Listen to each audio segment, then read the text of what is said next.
position, and indeed will need to make his exit now to prepare for the second race. It's a full reversed grid, as always, so 20 finishes, well, 20 starters in race 1, 20 of them get reversed for the start of race 2. So Dave Buki, who finished last, is on pole position with Brad Smith alongside. A couple of quick drivers there at the front ahead of Simon Thorpe and John Jones, Andy Carroll and Josh Martin, another to watch for, I think, in that Motor Swan liveried car in 6th. Whilst the podium finishes from race 1, Axelson, Lask and Bugner are 18th, 19th and 20th respectively on the grid. 20 more minutes on the clock then. Reversed grid action here from the Silverstone National Circuit, about to get underway. The red lights go on.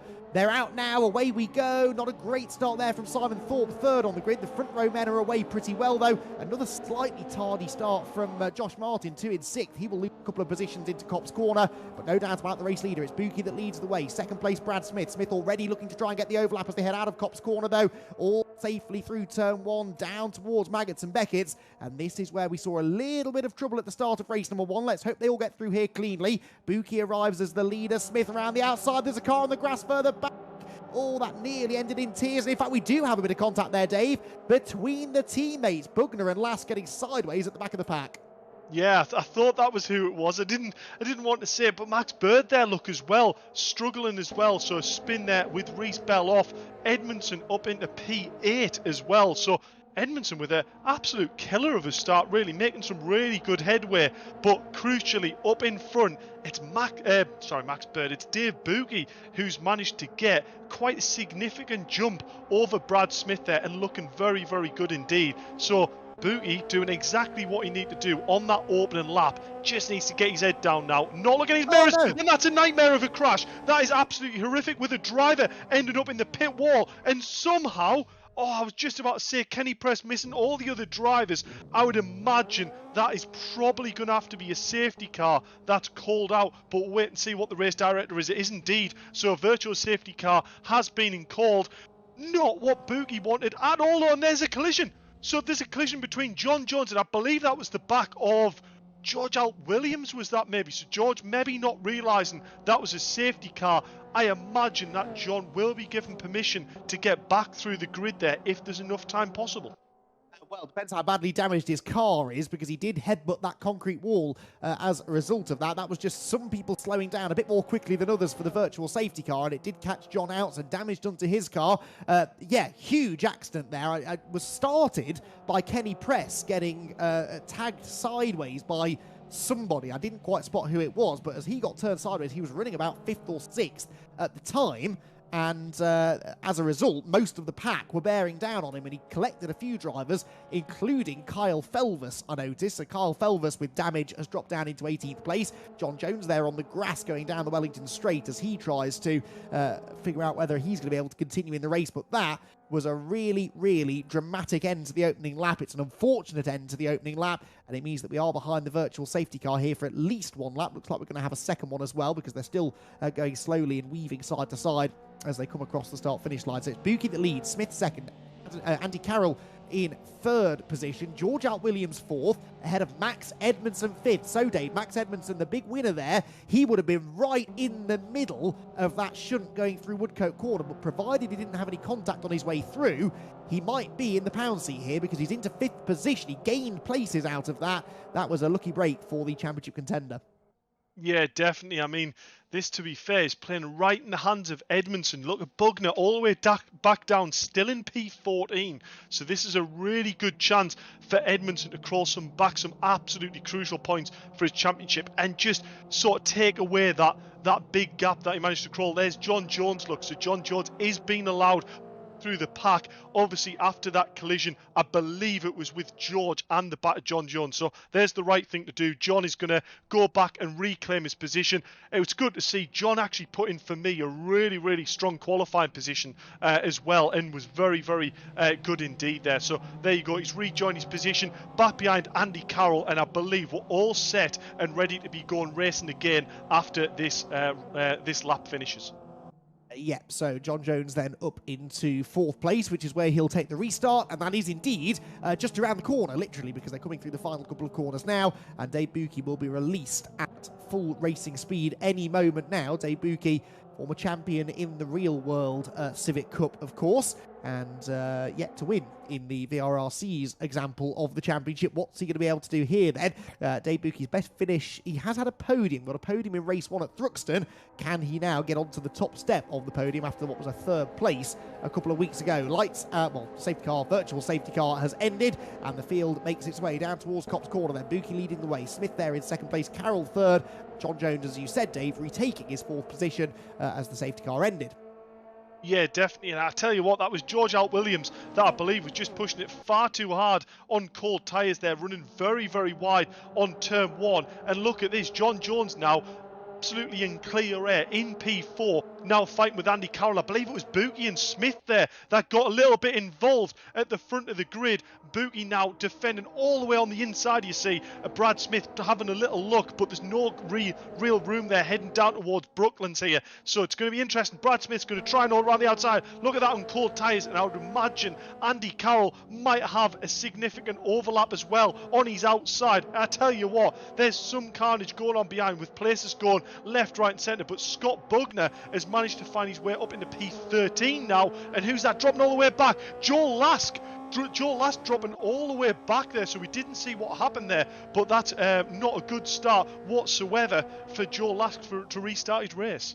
George Alt Williams for the pit lane as well. Bucky sideways in the lead, gets rear-ended slightly there by Brad Smith. That delays them both. So John Jones, who's now into 3rd, closing on the pair of them. But look who is 4th. Max Edmondson then into 4th position. And as long as he can keep the pace up throughout the entire duration of the race, he might just be still an outside bet for a race win. Brad Smith, far too much curve at Beckett's corner, bounces out wide through the tight right-hander. That allows Bucky to get away, and John Jones to close in on him slightly. Further back, here is Simon Thorpe with Carl Felvers ahead, and Andy Dorman behind, and he comes over on Dorman, gets speared straight off into the barriers. That was not a nice place to be making contact. Yeah, I mean, that for me was just a case of he didn't really realise whatsoever that Andy Dorman is off to his right and just simply turned across his nose, and that was job done at that point. So very unfortunate, but Simon unfortunately brought that one on himself, really. So nothing really Dorman could have done there. Not really. Wrong place, wrong time for Dorman. It means that he does pick up 1 place in 16th position, but a little bit of contact not ideal. On board with Andy Carroll now. He is 5th. That is Max Edmondson ahead of us. These two have traded places already a couple of times on this lap, and it is Edmondson who gets ahead at Copse Corner. And well, interesting idea of what track limits are there for Andy Carroll, but actually it benefits him not at all, because look at that, Elliot Dalton-Ayres comes steaming through the middle of both of them, and he brings Nicky Taylor with him as well. So now Max Edmondson's got Dalton-Ayres to his outside at Beckett. There's a bit of a hip and shoulder, out wide goes Dalton-Ayres. That allows Nicky Taylor up the inside as well. 2 places gained then in 1 corner there for Nicky Taylor, and he might make it a 3rd down the Wellington straight, because he gets the run on Max Edmondson, who immediately has to pull over to the inside line to defend. This is all getting very, very close indeed, and this is all the fight for 4th place. Yeah, you know what? I'm going to say it now. Nicky Taylor is putting on one hell of a drive here at the moment with a huge sideways moment. Round the outside, he's going to have to take the grass, and hopefully he can get that car stopped and do a safe rejoin. Oh, it looked a lot worse on screen than maybe it actually was. Doing a good job there to get the car slowed down, but he's lost significant time. Look at this, dropping all the way back down to P10 with Chris Shepherd with a significant run on him as well. So I imagine this will be probably P12 by the time they come out to the end of turn 1. In fact, actually, there's a driver I didn't even see. Eric Axelson's managed to find his way up the inside as well. So what a drive by Eric so far. But yeah, Max Edmondson now probably a bit relieved at that. We've seen how quick Nicky Taylor is in race trim. So Edmondson doing very, very well indeed there. Yeah, just about managing to fend off Dalton-Ayres again through Beckett's corner. The biggest mover so far, by the way, is Scott Bugner, the race 1 winner, already up from 20th on the grid to 7th place now, and that means that he's right on the tail of this group. You can just see the black and multicoloured car just behind these 3. There he is. Look, Scott Bugner, 7th position for him, just ahead of Josh Martin. So 2 quick drivers there together, just outside the top half dozen or so. Into Brooklands goes Max Edmondson again, holding on to this 4th place, keeping Dalton-Ayres behind him, and Andy Carroll having a pretty strong showing here as well in 6th place. They're all sort of closing in slightly here on John Jones. The top 2 have gone. Look, Bucky and Smith, they're still together, but they are 2.5 seconds nearly now clear of John Jones in 3rd, who's got Edmondson, Dalton-Ayres, Carroll, Bugner, and everybody else closing in on him. Yeah, I mean, this is absolutely fantastic racing, exactly what we wanted to see for this championship. Edmondson not having it his own way here, really, with Bugner managing to make up a lot of places, and actually there, just posting the fastest lap as well. So there's an extra point taken away from Edmondson's gap that he had between second and first of Scott Bugner, who we're currently on board with. And if I'm honest with you, Andy, looking at the way he's driving here, he is coming through the pack. He is a man on a mission right now. He's already 15 points ahead of Edmondson now after that race 1 victory, and as we stand, only 3 places behind Edmondson in this race, with every chance of gaining some of those places before the end of the race. We're only coming towards half race distance now, 10.25 minutes still on the clock. We're on board with Andy Carroll, watching as Max Edmondson continues to defend here from Elliott Dalton-Ayres, but also now starts to think about attacking John Jones for 3rd position. But a good drive this from John so far. We've seen him occasionally near the pointy end in these reversed grid races, but more often than not seems to find himself on the wrong side of the shuffle. And John's best finish of the season so far, a 12th position from the reversed grid race at Brands Hatch right back at the start of the season. So he's driving well at the moment. Might not be quite as quick as those cars behind him, but he's not sort of overly defending at the moment, is he? And I think that's actually helping him to hang on to the place.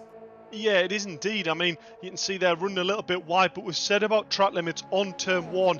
Yes, it looks very excessive on screen, but I can tell you now, it is significantly slower. The tarmac really pulls the speed out the car, so it means that you can't gain an advantage by going wide. And you can see already Max Edmondson is now almost drawn alongside, but that weight just hasn't allowed him to pull past there. So the first time we've really seen the weight hinder him, and that's Max Edmondson trying to go up the inside of John Jones, and somehow he's managed to rescue that. But there, he's dropping significantly down now. John Jones is off significantly as well on the previous corner, and I think that's Josh Martin who is going to end up the inside of Max Edmondson. So Edmondson's now dropped down to 7, and Bugner, his main championship rival, up into P4. Was desperation setting in for Max Edmondson. You're right, he had the run down the back straight. The weight prevented him from doing anything with it, so he sent it up the inside into Brooklands. That was a fairly low percentage move, I think, and I don't know whether he's going to get in trouble for it, but it's those sort of things that can come back to haunt you when you're fighting for a championship. Not only did it cost him places, not only did it allow Bugner through into a podium place now, by the way, Scott Bugner. Could he become the first driver all season to do the double and win both races in a night? Well, he's 4.3 seconds behind the race leader, so perhaps not, but either way, he's onto the podium, which would be a brilliant, brilliant result for him. But yes, Edmondson could potentially find himself having a conversation with the race stewards after that move down at Brooklands. Again, not our job, thankfully, to decide who's at fault, but certainly that looked like contact that could have been avoided. They're almost together again. They're going into Brooklands. That's Eric Axelson out wide. Max Bird starting to get involved as well. And on the grass goes Axelson. Max Bird, really good presence of mind there, Dave, actually, to realise that Axelson was probably not going to stop for the corner. And Max just opened the steering up, let Axelson have the space to rejoin, and they just avoided contact.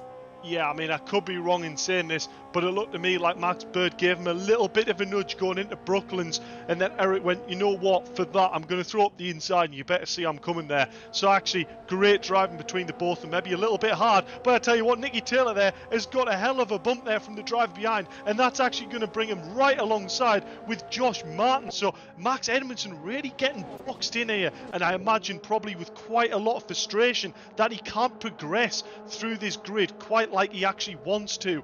For me as well, that previous collision with John Jones, from the angle we saw, it is very, very difficult indeed to tell what actually happened there. It looked like a lunge from Edmondson, but it's not to say John Jones didn't move on the brakes. So without actually investigating that, we wouldn't really be able to tell. That to me looks like Max Edmondson's really committed to the inside. There's a nudge there from Eric Axelson, and that's pushed Max Bird wide, who's then lost it the other way. So what car control that was by Max Bird to avoid that from spinning out completely.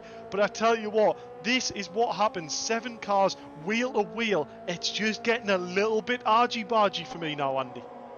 Yeah, I mean, it didn't take an Einstein to work out that was going to end in tears, did it? Because they were 3 wide into the corner, and I'm absolutely convinced that the car on the outside, which I think was Eric Axelson, didn't realise he had 2 cars up the inside of him going into Brooklands corner, and that contact was fairly inevitable, you'd have to say. They all survived, though. That's the main thing. Nicky Taylor back into 6th place now ahead of Max Edmondson. You're absolutely right about Max. He will be an angry driver right now because he was making progress. This was on course to be a brilliant race for Max Edmondson and a really important opportunity to get some points back on this man, Scott Bugner. And now it is all starting to unravel. That being said, though, Bugner there in danger of losing 3rd position to Dalton Ayres. Now, these two had been catching the race leaders at about half a second a lap or so. They might just have had time to catch the top 2, and now they've started fighting over 3rd place. Dalton Ayres will go through, and that might just have cost them any chance they had of catching Dave Buki and Brad Smith, who are now 1.5 seconds apart from each other at the front of the field. Yeah, to which it looks like, I don't want to give him a commentator's curse, but Buki's doing a great job here. Pulled out a 2.5 seconds and looks to be about 3/10 faster a lap than Brad Smith. So doing a great job here so far. Scott Bugner just having a little nibble at the back of Elliott's car there. And I'll probably suggest at this point, he knows already he's outscored Max Edmondson. Edmondson's got the pressure on to try and get these points. Elliott is looking very, very quick indeed. For me, this is where Scott actually just needs to take a step back. Go, you know what? Not worth getting a penalty here. Let's not do anything daft. Just sit and hold position. Even if Carroll closes in on him, maybe let Carroll through as well. He's still got significant points now for this round and done very, very well indeed. Yeah, but like he said, he knows that doing well this week probably means he'll pick up some more ballast for next week. At the moment, Bugner is only carrying 30 kilos. That's certain to go up to at least 40 for next week at Croft, and that's not going to be a good place to be carrying weight. Oh, bit of contact off Luffield there as he had made a brilliant switchback manoeuvre, had Bugner there, to get back up the inside and ahead of Elliott Dalton Ayres. Nearly threw it all away on the exit of the corner, but he does go back into P3. But yeah, I'm sure that'll be on his mind. Well, it is, because he said that to us after race 1. He knows he needs to get as many points out of tonight as possible, because it might not be possible to recreate this form with a little bit of extra weight on board next week. So he's back into 3rd, and I'm sure would very much like to keep it. All chance of catching the leaders has pretty much gone now, you would say, but at least if he can stay on the podium, that would continue his really impressive consistent run, and it would score him that extra few points. So I'm sure he's not going to give up that place without a fight. Yeah, I mean, look at this battle, Andy. We've got a battle here from P6 way back to the likes of Joe Last. Chris Shepherd isn't too far off either. So this is a real pack here that realistically we don't really know whether the driver's even going to come out of this. Eric Axelson going around the outside. Max Edmondson super late on the brakes on the way in. There's a tap there. I believe Nicky Taylor's a little bit sideways, but he will still manage to hold the inside line. So I believe, yeah, you can just see there Nicky Taylor's nose just up the inside of Joel Lask. And I tell you what, Josh Martin now got himself out in front. I think, I could be wrong in saying this, Max Edmondson's actually a little bit of a cork in the bottle at the moment. He's holding these drivers back, and it's making it very hard for the drivers behind to figure out who's got right away and who's going to pass where, because let's face it, Max Edmondson is struggling a bit here, I would say.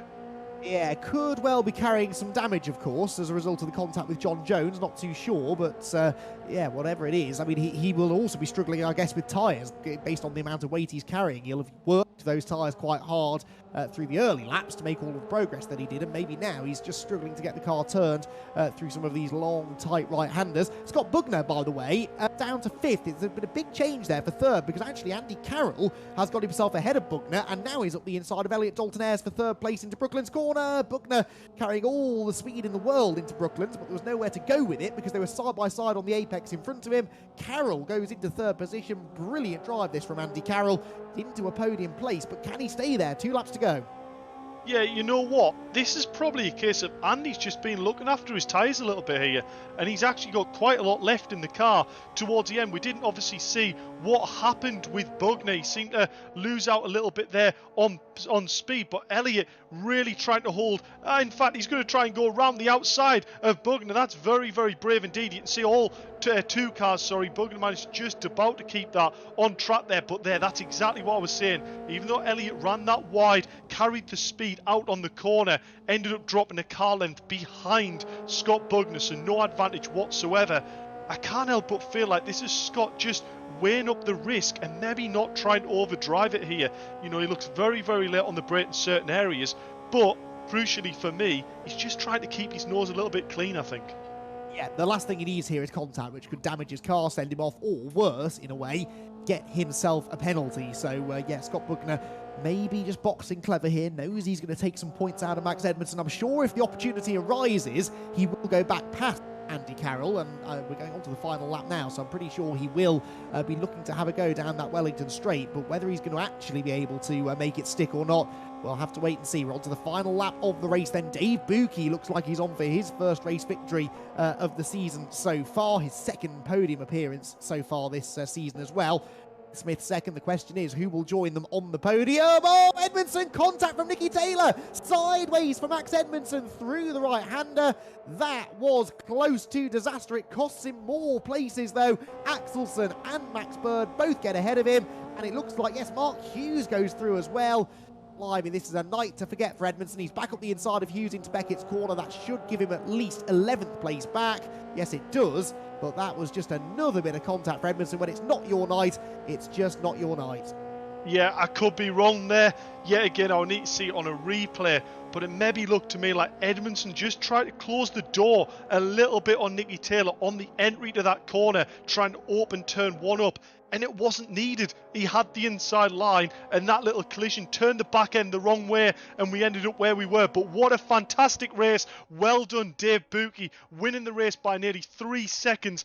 I think finally he'd be pretty relieved to put all of that practice and all of that work together. Fantastic win. Brad Smith there, a well-deserved P2. And Andy Carroll, wow, what a P3 finish for him, coming back through the grid, looking after them tyres. What a brilliant race result. Edmondson there, back in 11th place. Mark Hughes, a brilliant finish as well in P12. Wow, what a race that was, with some fantastic action there. So many stories, so much to unpack from that one, and could this be the night? I've noticed in every VRRC championship that I've covered so far, there's always been 1 week at some point, it normally is around this point of the championship, where one championship contender has a bad night, one championship contender has a good night, and so often that proves to be the turning point in the championship. I wonder if that's what we witnessed tonight, with Scott Bugner getting a win in race 1 and a solid 4th place finish in race 2. It means that he still has managed to finish inside the top 5 in every race so far this season. It's Dave Buki, though, who gets himself the race victory. As I said, his first win of this Civic Cup campaign, and he wins it by 3 seconds in the end over Brad Smith in second and Andy Carroll in third position. Scott Bugner fourth, Elliot Dalton-Ayres fifth, Joel Last, Josh Martin, Nicky Taylor, Max Bird and Eric Axelsen round out the top 10. Right then, let's start to unpack everything that went on there then, shall we? We've got our podium drivers in the commentary box with us, and it is, for the first time this season, a race victory for Dave Buki. Dave, there was so much potential in the first race. You qualified really well, looked like you might be a contender in that one. See, that didn't quite go to plan, but at least it gave you the good grip position in race 2, and yeah, you absolutely capitalised on that. Yeah, I think I've done a bit of practice for these last couple, and it's been a bit of a shame because obviously I race in the Civic Cup as well, so come on the sim and not finish most of the races is a little disappointing, but I know the pace is there, especially when we've done a bit of practice, and yeah, it was a shame about the first one. I got knocked off at turn 2. I thought I qualified well, and obviously just had to capitalise on the reverse grid. Which you did. I mean, you've had one podium already this season. That actually, I think, came in a race 1, though, did it not? Yeah, race 1 at Thruxton. So, actually, you've had genuine pace all season. We shouldn't be surprised by that. I mean, Civic Cup is something you know an awful lot about, and you're maybe in a good position to really tell us how close this is to the real thing, because you've had success in both now. Yeah, it's certainly close. Obviously, competitive, close racing. The cars have quite loose and they bounce a lot over the curbs, which, to be honest, the car's much better here than it was at Alton Park and Thruxton because there's less curbs to take, so it's a bit of a smoother surface. But yeah, the cars feel pretty good, to be honest. The only thing you don't get, as I've said before, is just that movement, all the feelings through the wheel, but I'm starting to pick it up, starting to get used to it, and enjoying it, so yeah, it's been good.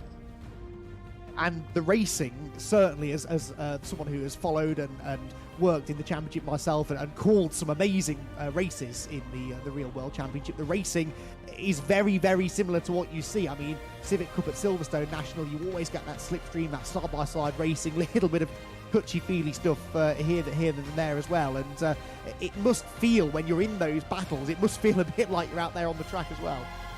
Well, it's just all about attacking and defending at the same time, and it's two skills that you have to kind of put together. And when you're in the Civic Cup, likewise, when you're on sim racing, it's very close. I think the top 10 qualified within a couple of attempts, so it just shows how close it is. And you're always looking in your mirror. Now, what that does is you've got to defend, and when you defend, you know yourself, it slows you down. So it is difficult. It's all about positioning your car in the right place and having that spatial awareness of what's going on around you, and kind of preempting the situations of what somebody's going to do or what they're going to attempt to do behind you. And then in some cases allowing them to go for the move and then getting the cutback on them.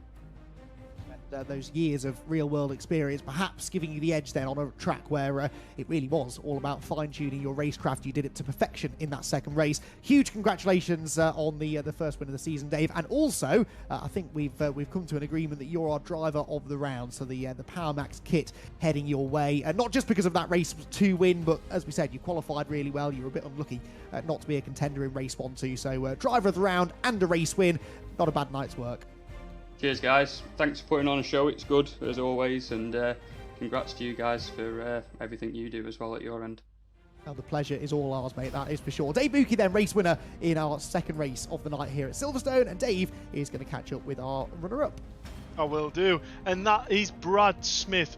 Congratulations, Brad. If I'm honest, it's quite nice to finally see you're rewarded for the practice you put in and the pace that you do have in the car, finally bringing home in a P2. Granted, it was a reverse grid, but we knew you had the pace in the car and the driving skill to do it. Just a little bit unlucky in certain times. Well done, mate. Thank you very much. It's a bit weird because this is the only one I haven't practiced for.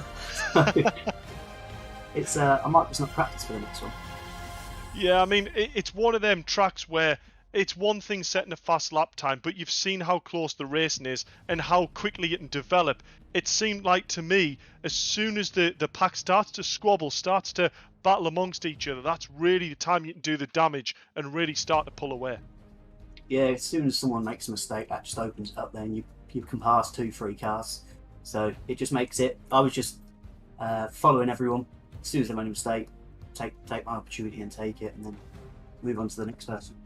And we'll really quickly jump onto your battle with Buki. You obviously held on to him reasonably well for the first quarter of the race, and then he just seemed to have a little bit of legs on you. I take that was maybe a little bit of tyre wear just starting to bring itself in there, and the slipstream not quite strong enough to bring you back into that battle.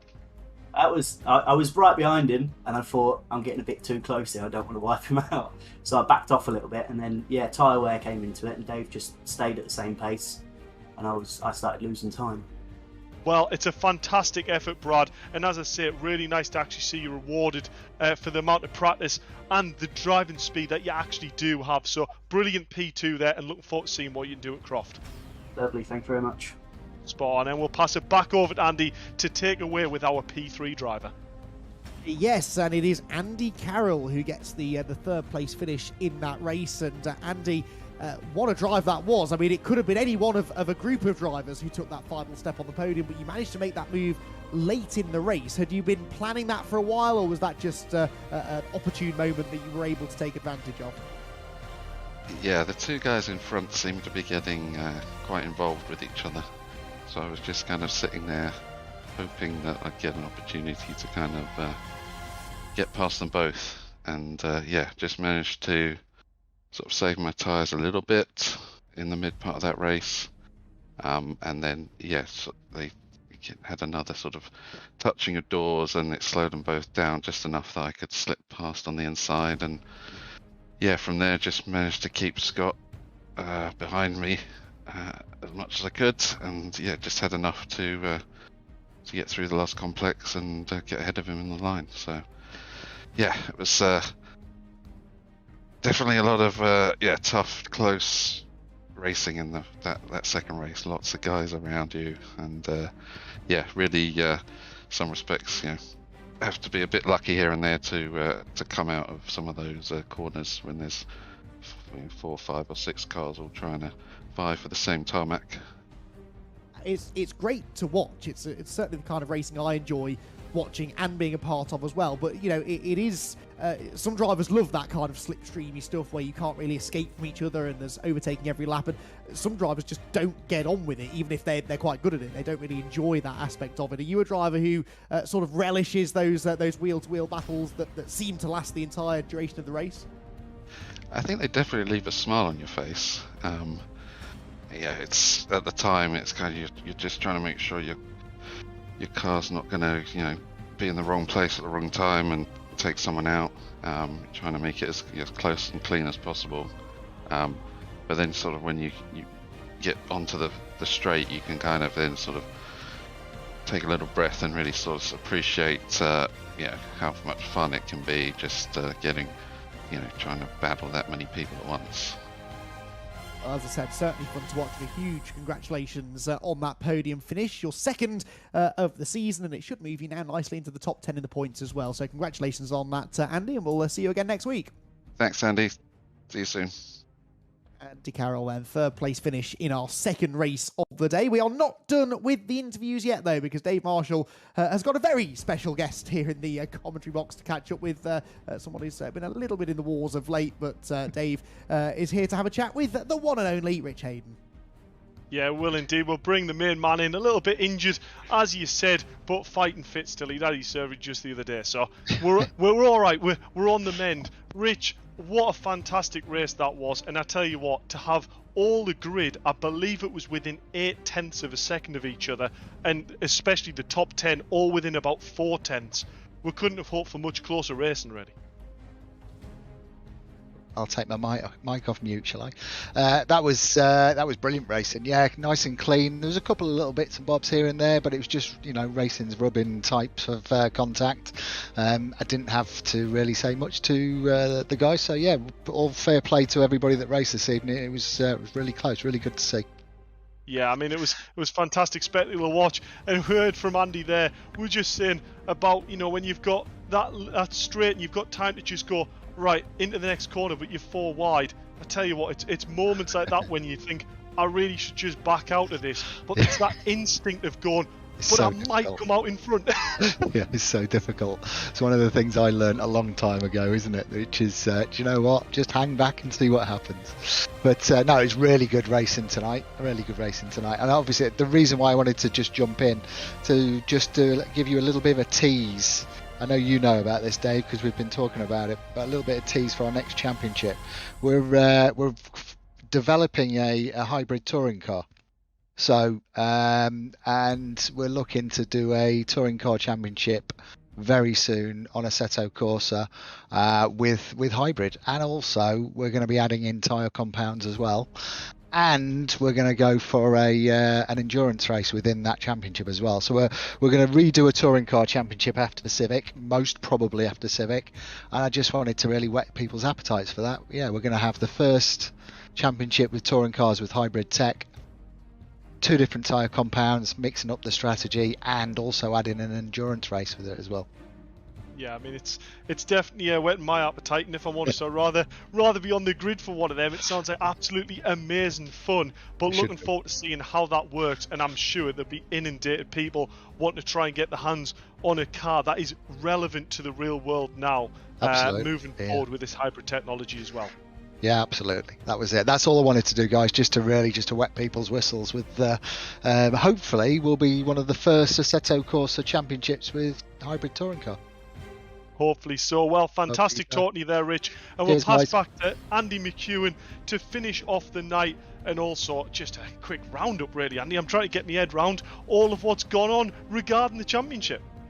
Absolutely. Great stuff. Thanks for popping in there, Rich, to tell us all about that. That sounds really, really exciting. So has been the Civic Cup up to this point, but the championship standings, as you can see, are not quite as tight as they were at the start of the evening, because it has been just one of those nights where Scott Bugner has had the pace, he's had the look, and Max Edmondson just hasn't been able to catch a lucky break. Bugner then leads the championship by, 23 points. He was 1 point ahead coming into this evening's 2 races. He is 23 ahead now as we head for Croft in a week's time. Max Edmondson, though, does actually hang on to second place in the championship. That surprises me a little bit, given the amount of issues he had tonight. He's still second, ahead of Max Bird in third. It's then very tight. Look, Bird just 1 point ahead of Joel Lask, who is 10 points then ahead of Elliot Dalton-Ayres, Eric Axelson, Josh Martin, Andy Dorman, Andy Carroll, and Will Redford round out the top 10 in the championship standings. Our race 2 winner, Dave Buki, moves up into joint 12th position there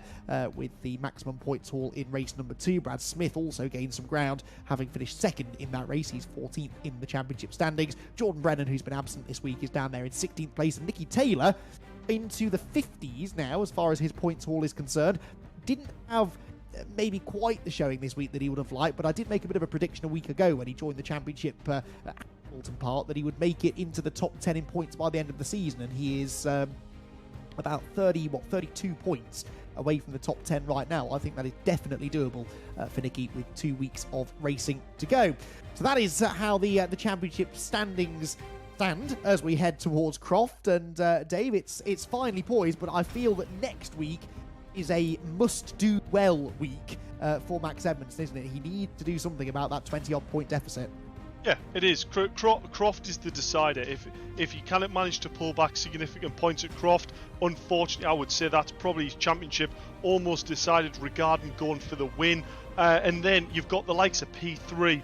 That is the bit for me that is really undecided. Max Bird, you've got in there Joel Lask. Eric Axelson down in, I believe it was 6th place, not out that picture either for P3. So a lot of drivers still in very, very good contention for that P3 finish.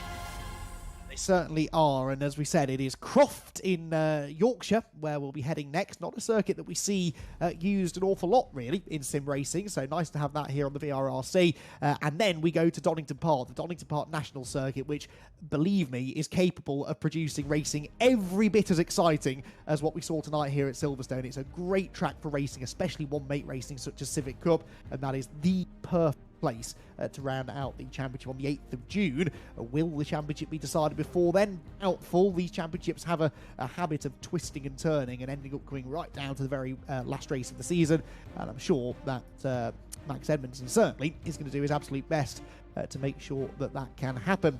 So 2 more weeks of racing then in the VRRC Civic Cup. But Dave, that is not all that we have here on the VRRC, because the VRRC has something to keep you entertained every single day of the week, and I think you can tell us a bit more about what they're doing at the moment. It does indeed. So as usual, we've still got our dirt rally that runs. It's actually monthly now instead of weekly, so you've got a month to do the stages that are posted. We've also got our Forza 5 community as well that's still active on our Discord, our ACC races that happen, and also a set of course you've got our usual championships, which is what we're currently watching. Time Attack, that is also running monthly. Our fun races that are run by Lewis on weekends, but also not to mainly forget our next Assetto Corsa Championship, which now has just been dropped. It is looking like it's going to be a touring car with a hybrid system as well. So it's very, very exciting indeed. So if that seems like a bit of you, make sure you jump into our Discord,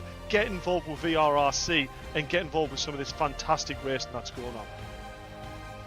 Absolutely, could not agree more. Do head over to their website, their Discord, and their social media for more information on where you can watch or participate in some of the best sim racing around. Well, we've seen some brilliant sim racing tonight here at Silverstone. It's certainly been a dramatic night of racing. Some of the best side-by-side racing we've had all season long, and perhaps a definitive pair of races in the championship chase. Scott Bugner looking good now at the top of the points, but with 4 races to go at 2 very challenging racetracks, no one is going to be giving him that championship crown just yet. He'll have to fight for it at Croft in a week's time, and Donington Park in 2 weeks' time at the championship finale. Thank you very much, everyone, for joining us here at Silverstone. I've been Andy McEwen. Dave Marshall, thank you for jumping in as well. I believe Jack Oliphant will be back with us again for next week, where we'll be taking the mickey out of him for choosing cricket over sim racing tonight, I'm sure. Very much grateful to have you alongside me, though, Dave. Everyone else here at the VRRC for all of their hard work that they do on the broadcasts as well. We will see you all in a week's time at Croft. But for now, that is all we have time for here at Silverstone.